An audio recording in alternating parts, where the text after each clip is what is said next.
This is the Lone Crater YouTube. We hope this video helps. You begin by concentrating flavor.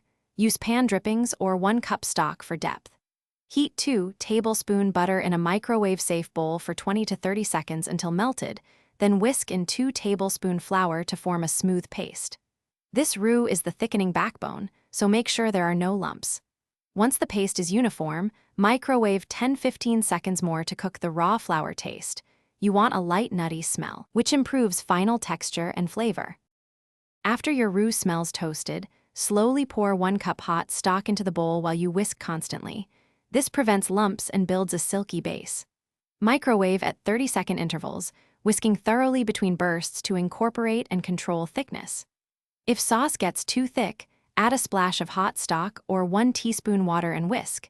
If too thin, microwave a little longer to reduce. Make sure to scrape the bowl edges while whisking so all flour is hydrated and the texture stays even.